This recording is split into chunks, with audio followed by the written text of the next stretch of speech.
Well, good morning on the Empty Skull Ranch. Once again, here we are, and we are taking a look at that box, those beams, those bags, the construction phase of this building is going to commence. But anyway, I want to draw your attention to this guy right here. Stop it, Tickle! I know, he's a looker. Stop it, Tickle! Take a look at that shark bite. Attacked by a great white. Yep, pretty rough.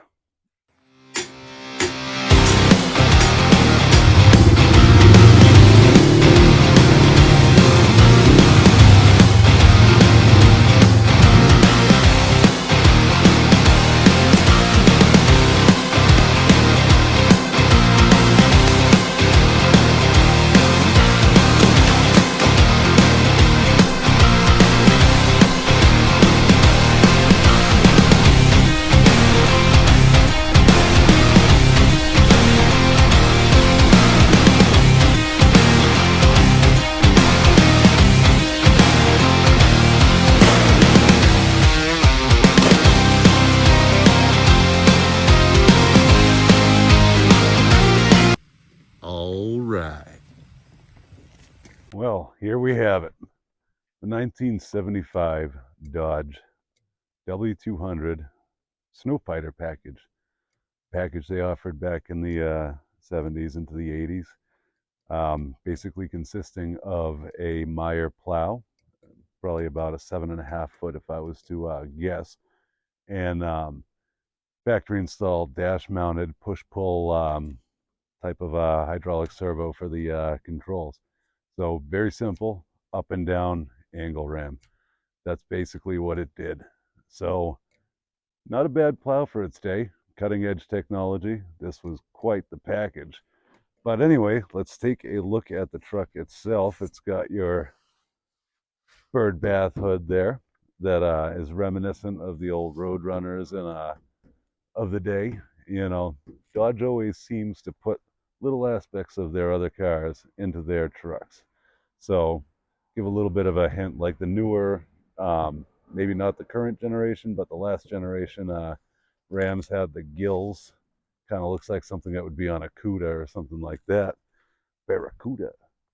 But anyhow, this is something I picked up not too long ago with the thought of using it to do some plowing in the wintertime, mainly just this driveway.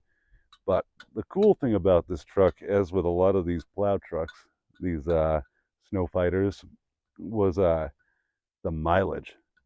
This thing reads at 10,000 and change for original miles. Now, I was a little skeptic at first about the 10,000 mile claim, and upon looking at these tires, which I'll give you a closer look in a little bit, not much meat left really on them. I mean, they're old, but they are date coded 1975, same year that this bad Larry is. And the belts that I took out of it are, well, they were Mopar stamped belts. It was all the original OEM stuff that came out of this truck. The brake pedal has virtually no wear whatsoever on it at all, suggesting that that is in fact the original mileage. So I've been tinkering with it a little bit here and there. We had a would fall flat on its face when trying to go up the road. I mean, it's an all-wheel, four-wheel drive version, so it's obviously not going to be a snappy little rabbit, is it? But I was doing a little bit of detective work on it, and I figured, well, there's got to be a reason for that. And one of the reasons was the transitional velocity, the TV rod lever. That was one of the segments in the linkage was frozen in place, so it was not applying any pressure to the TV lever.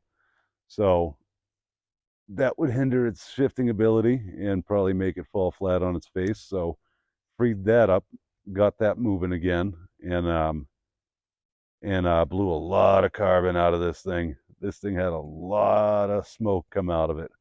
Because but the last few runs that we were doing with it, I actually got it to behave somewhat like an on-the-road vehicle.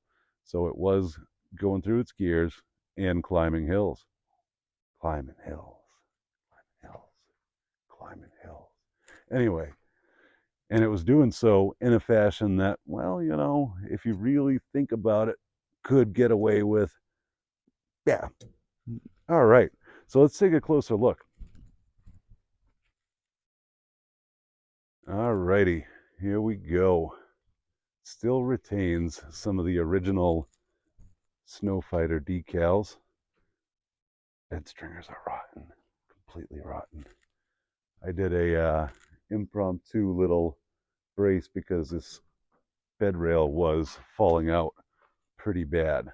And as you can see, the rest of the bed is not looking too hot as well. But these right here are those date-coated tires. And as you can tell, typical 70s snow tire tread, commercial plowing tires. And this guy is a little worse for the wear. Bias ply on the dreaded split rims that no tire shop will touch. So naturally, I'm going to keep them. No, I'm going to change these tires. But for purposes of rolling around the yard, it's going to stay on them for now. And later on today, I'm going down to Connecticut, same place I got the lull. Let's see if we can zoom in on it. No, there we go. Yeah, that guy. Anyway, going down to Connecticut because there's a bed that has a little bit of rot around the wheel wells, but structurally is better than this guy is. And as we come around to this side, front end's held up pretty well, and the core supports are decent. There's that bird bath hood I was telling you about. Promotes rust in all the wrong places. But sure is snazzy, isn't it? That's a sharp looking hood. And I would like to stick on some of the missing letterings. Right now it's just a big D. Might leave it like that. So anyway, let's take a look inside, see what we can find. As you can see, very humble accommodations in here. You'll find no creature comforts in here. And there's that brake pedal I was telling you about. Not a bit of wear on that. Gas pedal's MIA. And as you can tell, these floors have been crudely patched once upon a time. And that rocker's a little lit. And that. Yeah. Call me crazy, but I'm going to try to save on this cab. Try to keep it. Try to breathe some new life into it. I don't know. Maybe I'm nuts for doing so, but here are those push-pull connections. Well, connections. The toggles for the plow. We got the up and down and angle right there. Basic, easy to grab with gloves on. And you'll need gloves because the heater core is not connected. But this switches your lights from truck lights to plow lights. And pretty much the rest of it is, well, these seats didn't hold up that well. Stop it, Jacob. But that side's looking a little better. Just a little better. Got some clips here because that TV linkage I was telling you about. Yeah, that little clip was rotten, rotten, rotten. So I'm going to try to throw these guys on there. But let's see if we can take a peek and watch those ponies as they rest.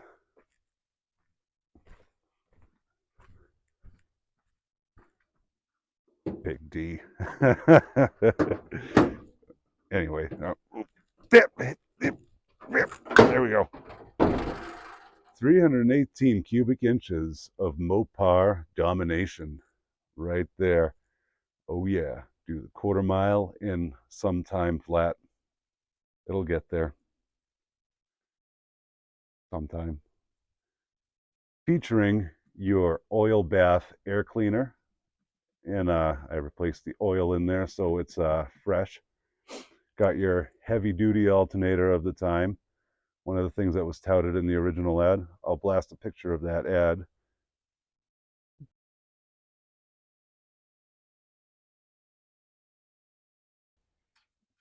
Anyway, relocated power steering pump so that you can't really see it that well, but the hydraulic pump for the push-pull hydraulic spools right there. And I have since changed on the master cylinder. That was just gushing. That was relieving itself all over the frame, and was trying to find it because I saw it was wet and I couldn't figure out where in the dickens is this fluid coming from, and I didn't see the trail of it down the power booster. So went and changed that, and had a lot of bad moments changing out rotted lines. But as you can see, using the old nickel copper brake lines, starting to redo this all.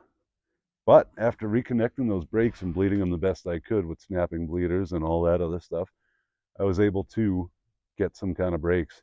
This thing has pretty decent brakes, really decent. Disc brakes in the front, so they were not drums, and the drums in the rear, but disc in the front, so that was an improvement. I don't know if it was part of the Snow Fighter package, because needing a heavier duty stopping power in the front end, but I know the front end's a little beefed up as well suspension wise. It's still a Dana 44 front axle, which is not the most desirable, but maybe in time. I've seen a couple listings for some 1-ton axles on the old internet box there, and might do the locking hubs and maybe keep it true to form and put the NP435 4-speed into it, or an NV4500, which would be ideal. But NP435 would be okay as well. They're a little cheaper, and still kind of easy to find. So let's see if we can do a cold start. As you can see, it's still relatively early in the day, and I have not fired this up. I did some overtime last night, and here we sit. So let's try to see if we can give this thing a true cold start.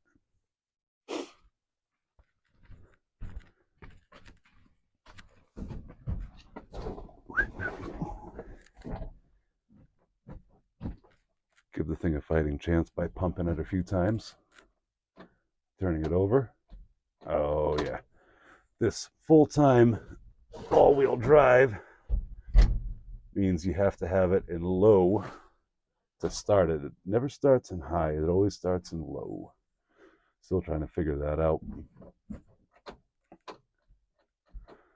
All right, making me into a liar again.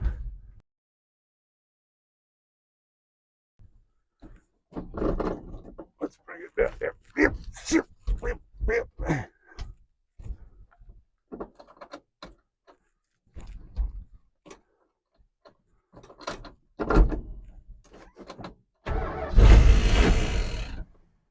Oh, there we go.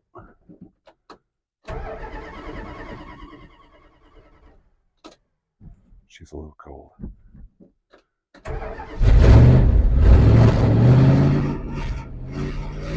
It's alive!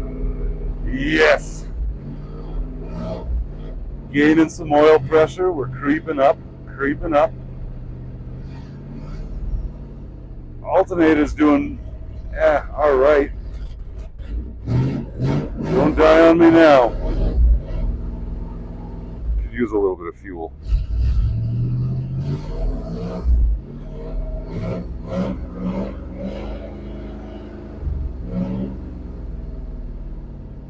There we go, stabilizing out a little bit. Oh yeah, she's in the I might stall any minute idle stage right now. But let's take a look.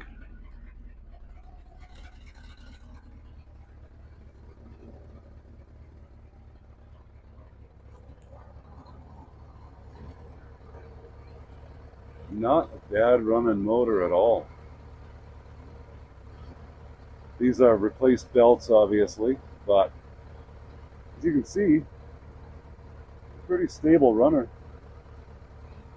And here's a little bit of the doctoring I did on the TV rod right there. Added the spring, and down there was a little bit further down in there where that frozen, rusted shut component was. See if I can squeeze you guys down there in a second. But let's breathe a little bit more life in.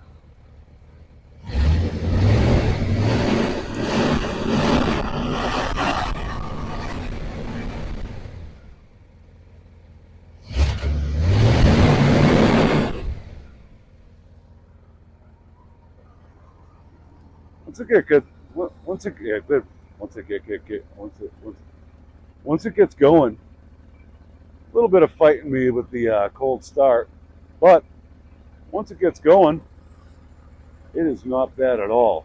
And yes, I am going to change on that filter. The guy I got it from had put some new oil into it, but left the filter because there's obviously some sludge that's got to get out of there. So I got some fresh Rotella 1030 waiting to go into it, and nothing but the best STP oil filter, 5 something at AutoZone. But it's a yard truck, I know. But look at it purr. Let's take a walk around and listen to that throaty exhaust.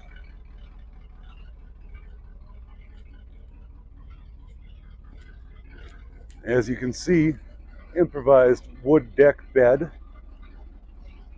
So in a little bit, I'll take you guys with me down to Connecticut to go pick up the other bed. I have here a skin because the bed that I am getting does have a hole right there, and it's an 80s bed, so I'm looking to keep the 70s vibe going.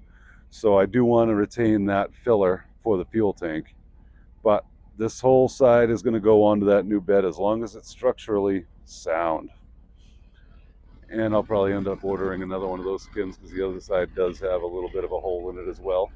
But overall, I don't know, call me crazy, but I think she's worth saving. Let's listen to her run.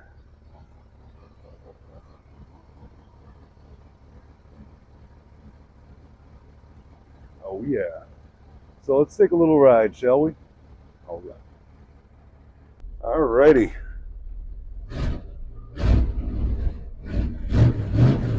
Let's see what she can do.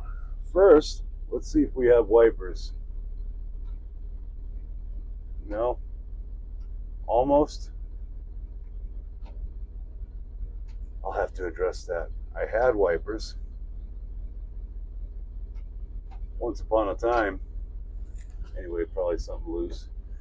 She's old. She's old. All right.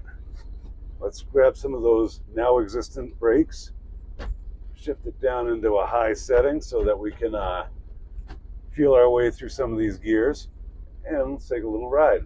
All righty.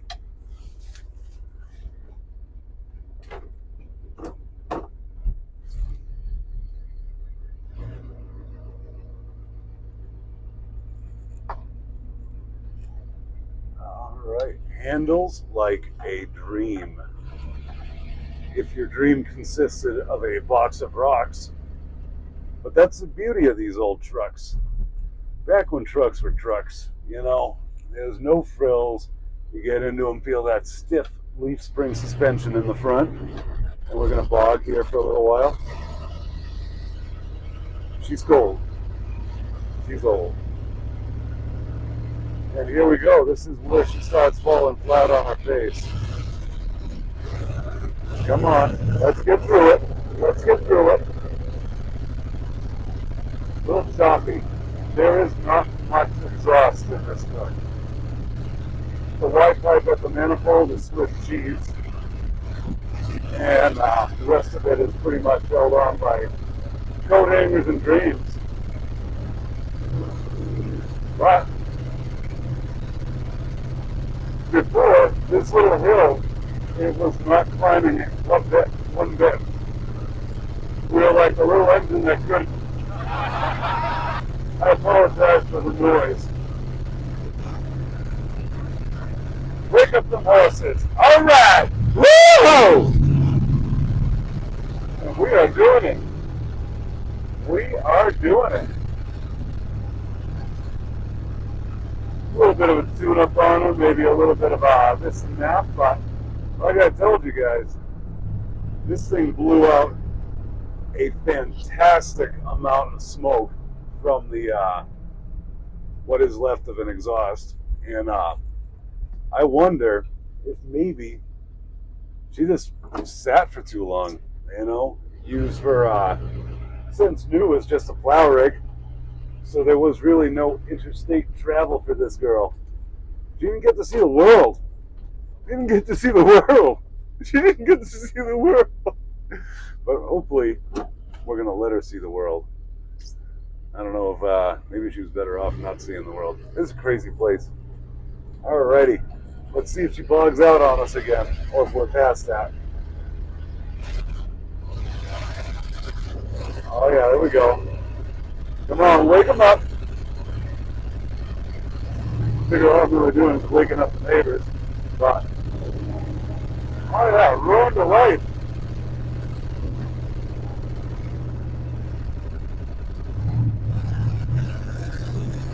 Getting us past it. Sorry, old girl.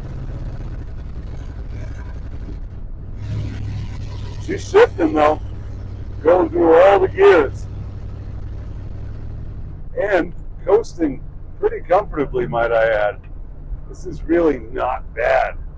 Not a bad ride considering the age and all the other obvious stuff, but I think with a little bit of work, she'll be ranch ready.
Should I restore this as a snow fighter, because I do have the blade, or should I give her a paint job and kind of do it as a flat black?